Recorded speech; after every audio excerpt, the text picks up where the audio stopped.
Hello and welcome to my YouTube channel. तो बच्चों, आज फिर जुड़ गए हैं आप लोगों के संग एक नया वीडियो के साथ। इससे पहले हम लोग डिस्कस कर चुके हैं कूलम्स लॉ, और कूलम्स लॉ से कुछ बेसिक की पॉइंट्स जो था उसको हम लोग डिस्कस कर चुके हैं। और आज ये हम लोग का इलेक्ट्रोस्टैटिक पोर्शन का थर्ड लेक्चर है, डे 3 वाला लेक्चर है। इसका पहला जो पार्ट है उसको देखने के लिए जरूर मेरा चैनल को सब्सक्राइब कर लेना और लाइक और शेयर जरूर करना। तो बच्चों, आज शुरू करते हैं एक नया सेशन। तो आज का पहला टॉपिक जो है वो है फील्ड इंटेंसिटी। Field intensity. तो बच्चों, फील्ड का इंटेंसिटी किसको कहेंगे? फील्ड का इंटेंसिटी किसको कहेंगे? तो बच्चों देखो, मान लो कि एक चार्ज है Q, एक चार्ज है, एक Q चार्ज है, ये प्लस Q है। तो बच्चों एज्यूम कर लेते हैं कि ये जो बड़ा सा रूम है, इस रूम का बीच में एक पॉजिटिव Q मतलब प्लस Q चार्ज को हम लोग प्लेस कर रहे हैं। तो वो चार्ज क्या करेगा? प्लस Q अगर चार्ज है तो प्लस Q को रिपेल करेगा और माइनस Q को वो अट्रैक्ट करेगा। तो अगर हम लोग प्लस Q चार्ज को यहां पर प्लेस करते हैं तो ये रूम का हर एक पॉइंट पे ये चार्ज का जो अट्रैक्शन फोर्स और या रिपल्सन फोर्स जो है वो हर एक पॉइंट पर सेम नहीं होगा। कहां कितना होगा उसको फील करने के लिए, उसको निकालने के लिए हम लोगों को क्या जानना होगा? Electrical field intensity. मतलब किस पॉइंट पर उसका अट्रैक्ट करने का इंटेंसिटी जो है वो कितना है, उसको हम लोग जानेंगे यहां से। तो बच्चों देखो, इंटेंसिटी किसका होता है? इंटेंसिटी हर एक पॉइंट का होता है। एक चार्ज का मान लेते हैं कि ये एक चार्ज है, उसका इलेक्ट्रिक फील्ड है इतना, और ये इलेक्ट्रिक फील्ड के अंदर हर एक पॉइंट पर इलेक्ट्रिकल फील्ड इंटेंसिटी अलग अलग होगा। इसीलिए इलेक्ट्रिकल फील्ड इंटेंसिटी का जब डेफिनेशन देंगे तब याद रखना, इलेक्ट्रिकल फील्ड इंटेंसिटी को क्या बोलना है? उस पॉइंट का इंटेंसिटी। तो देखो कैसे निकाला जाता है इलेक्ट्रिकल फील्ड इंटेंसिटी। बच्चों देखो, यहां पर हम लोग एज्यूम कर लेते हैं कि ये यहां पर एक प्लस Q चार्ज है, और ये प्लस Q चार्ज का ये है field, electric field.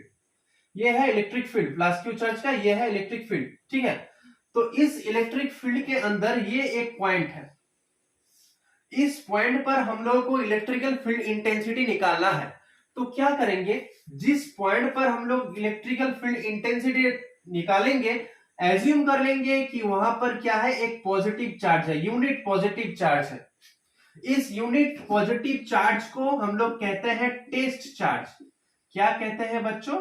Test charge. इस यूनिट पॉजिटिव चार्ज को कहेंगे टेस्ट चार्ज, ठीक है, इसको कहेंगे टेस्ट चार्ज। तो देखो बच्चों, यहां पर क्या है? प्लस Q है, और यहां पर क्या है? +1 है। प्लस Q को +1 क्या करेगा? रिपेल करेगा। तो ये दोनों चार्ज के बीच का जो डिस्टेंस है उसको एज्यूम कर लेते हैं R। अब कूलम्स लॉ क्या है? कूलम्स लॉ है F equals to 1/4 pi epsilon naught Q1 into Q2 by R square. यहां पर क्या होगा बच्चों? 1/4 पाई एप्सिलॉन नॉट। Q1 का वैल्यू कितना होगा? इसको अगर Q1 ले लेंगे तो Q1 का वैल्यू हो जाएगा Q, और Q2 का वैल्यू कितना होगा? ये वाला चार्ट, इसका वैल्यू कितना है? 1 बाई आर स्क्वायर। तो इसका मतलब 1/4 pi epsilon naught Q by R square. इसको हम लोग अब F से नहीं लिखेंगे, इसको लिखेंगे E से। तो यही बन गया हम लोग का इलेक्ट्रिकल फील्ड इंटेंसिटी का फॉर्मूला। क्या हो गया? ये हो गया इलेक्ट्रिकल फील्ड इंटेंसिटी का formula, E equals to 1/4 pi epsilon naught Q by R square, ठीक है। ये हो गया इलेक्ट्रिकल फील्ड इंटेंसिटी का फॉर्मूला।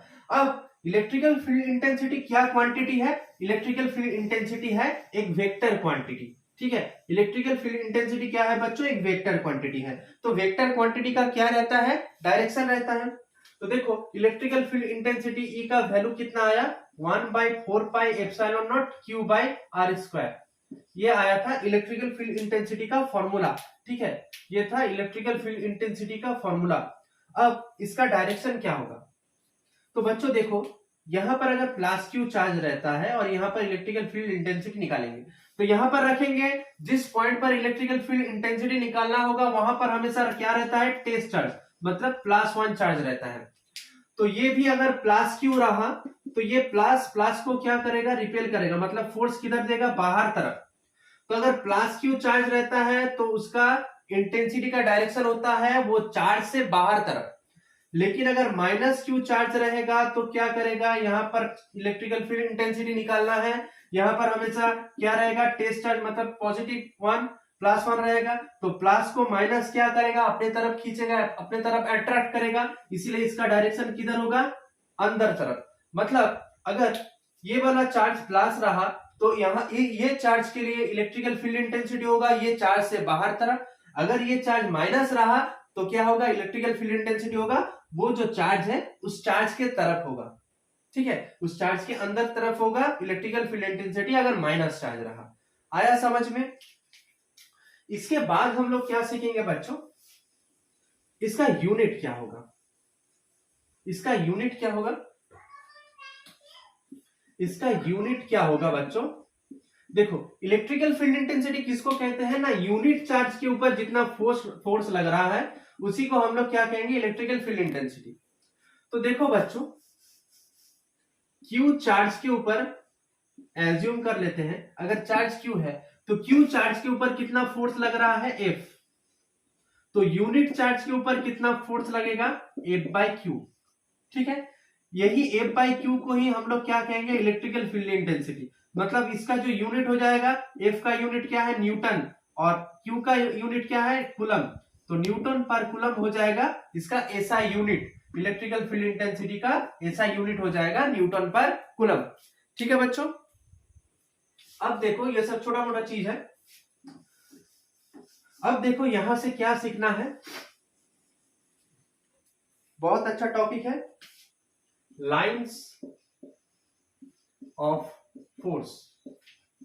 लाइंस ऑफ फोर्स सीखना है यहां से।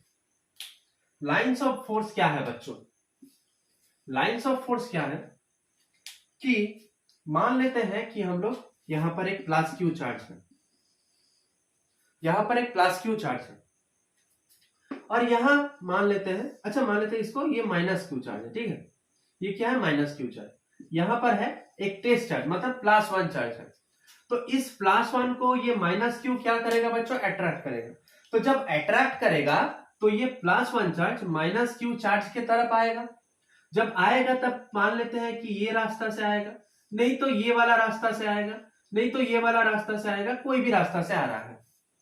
तो जो रास्ता से ये +1 चार्ज आएगा वही रास्ता को अगर हम लोग मान लेते हैं, यहां पर बहुत सारा पॉइंट है, इस पॉइंट को अगर हम लोग जोड़ लेंगे तो यही हो जाएगा क्या बच्चों, लाइंस ऑफ फोर्स।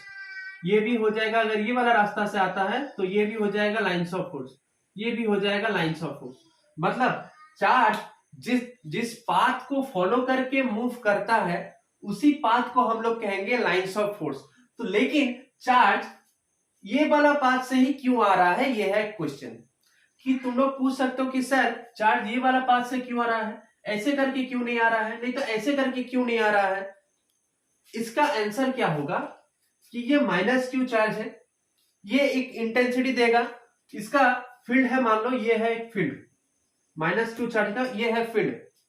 ये जो फील्ड है इस फील्ड पर हर एक पॉइंट पर उसका अट्रैक्शन फोर्स कम भी हो सकता है, कई पॉइंट पर ज्यादा होगा, और कुछ कुछ पॉइंट पर फील्ड इंटेंसिटी क्या होगा बच्चों, 0 होगा।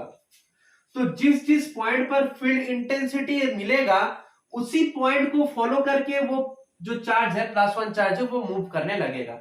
जिस जिस पॉइंट पर फील्ड इंटेंसिटी नहीं है उस पॉइंट पर तो +1 चार्ज अट्रैक्ट ही नहीं होगा, तो उस पाथ को फॉलो करके चार्ज मूव नहीं करेगा। कौन वाला पाथ वो फॉलो करेगा, जिस जिस पॉइंट पर इलेक्ट्रिकल फील्ड इंटेंसिटी मिलेगा उसी पॉइंट को फॉलो करके वो चार्ज मूव करने लगेगा। ये वाला पाथ पर देखो, यहां पर हर एक पॉइंट पर क्या हो रहा है, इलेक्ट्रिकल फील्ड इंटेंसिटी का वैल्यू कुछ है। यहां इलेक्ट्रिकल फील्ड इंटेंसिटी 0 है, E का वैल्यू यहां पर 0 है, इसीलिए ये वाला पाथ फॉलो नहीं हो रहा है, यहां पर कोई फील्ड लाइंस ऑफ फोर्स नहीं है। यहां पर भी E का वैल्यू क्या है, 0 है, इसीलिए यहां पर कोई लाइंस ऑफ फोर्स नहीं मिल रहा है। तो लाइंस ऑफ फोर्स का मतलब बच्चों क्या समझ में आया कि लाइंस ऑफ फोर्स यही है, जो +1 चार्ज है मतलब टेस्ट चार्ज है टेस्ट चार्ज को अगर कोई भी इलेक्ट्रिकल फील्ड में रखते हैं तो वो +1 चार्ज जो पाथ को फॉलो करके मूव करेगा उसी पाथ को हम लोग कहेंगे लाइंस ऑफ फोर्स। ठीक है, अब लाइंस ऑफ फोर्स का कैरेक्टरिस्टिक्स जानना है हम लोगों को। इसका जो है कैरेक्टरिस्टिक्स जानना है। तो बच्चों पहला पॉइंट क्या होगा कि डायरेक्शन। सबसे पहले क्या जानना होगा हम लोग को, डायरेक्शन। इलेक्ट्रिकल फील्ड इंटेंसिटी जो होता है +q के लिए क्या होगा बच्चों, क्या बोले थे हम लोग, +q के लिए चार्ज से बाहर तरफ होगा। तो मतलब +q के लिए इधर होगा, ऐसे होगा बाहर तरफ, और -q चार्ज के लिए क्या होगा, चार्ज के तरफ होगा, है ना, ऐसे होगा। तो इसका मतलब क्या हो गया बच्चों, लाइंस ऑफ फोर्स का जो डायरेक्शन होगा वो +q से लेके -q के तरफ होगा।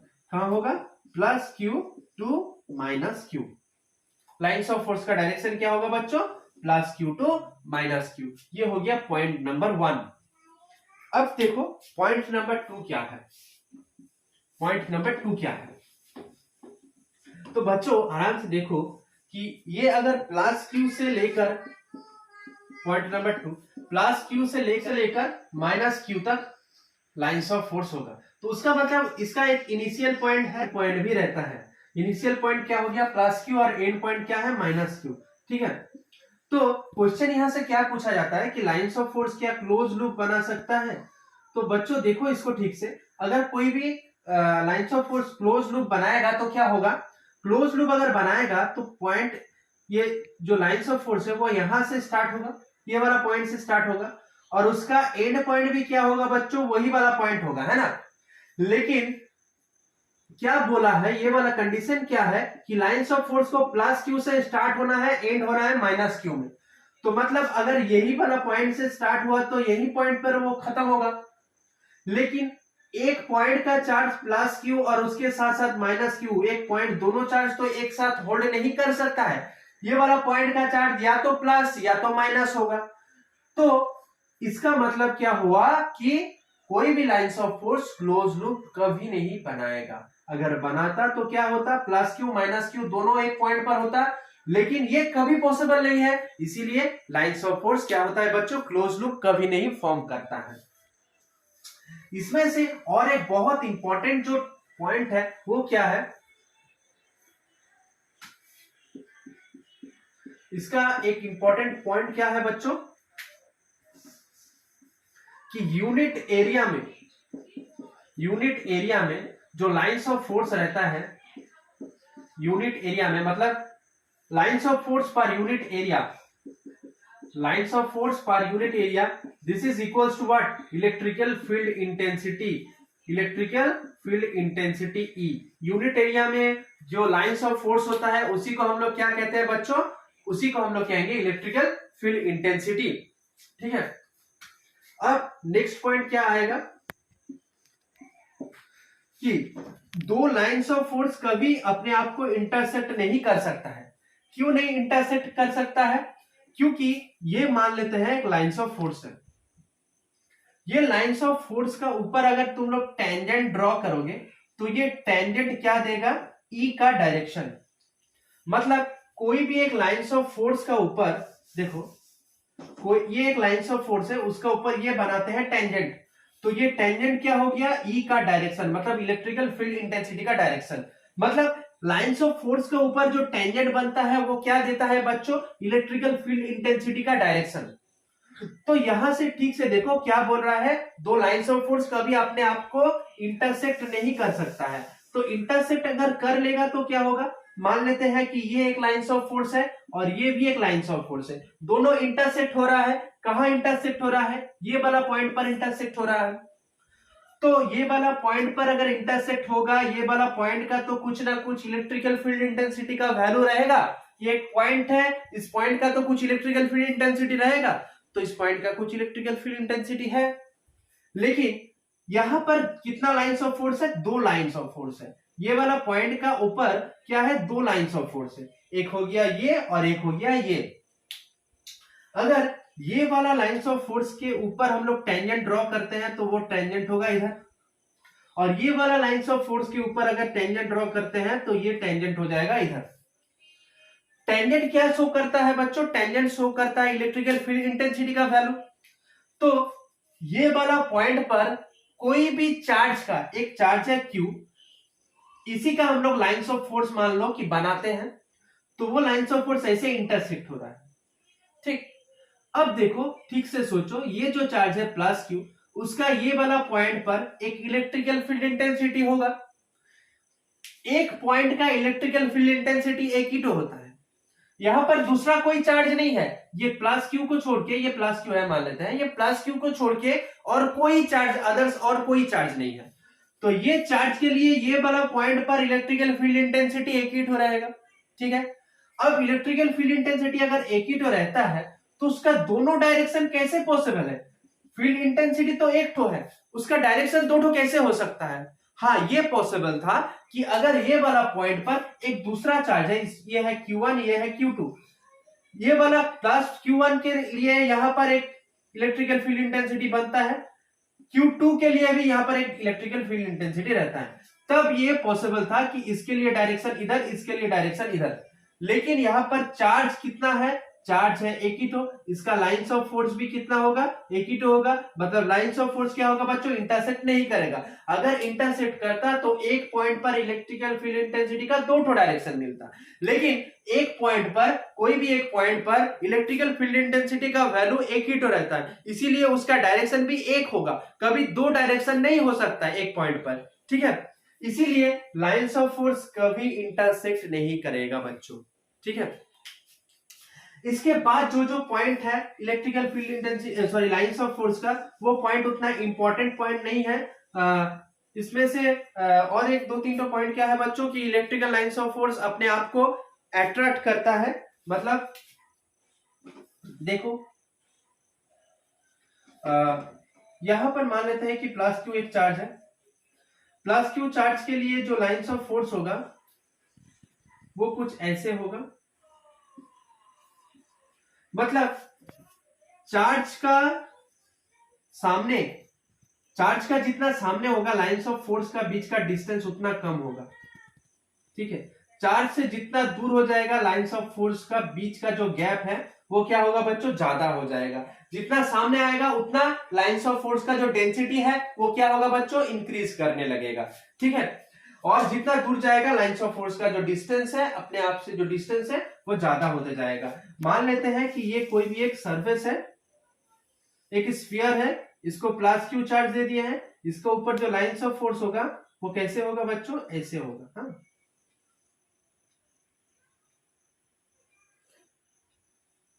ऐसे होगा।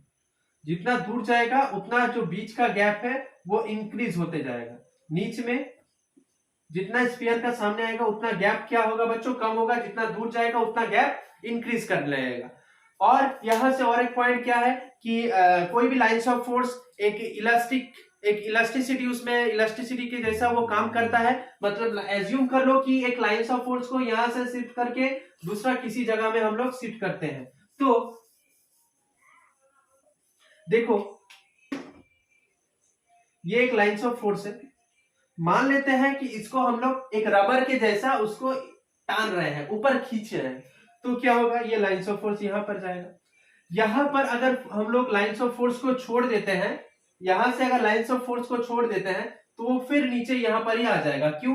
क्योंकि यहां पर देखो कोई लाइंस ऑफ फोर्स नहीं है। क्यों नहीं है? लाइंस ऑफ फोर्स कहां मिलता है? जहां पर इंटेंसिटी मिलता है। यहां पर कोई इंटेंसिटी नहीं है, इसीलिए यहां पर कोई लाइंस ऑफ फोर्स नहीं रहेगा।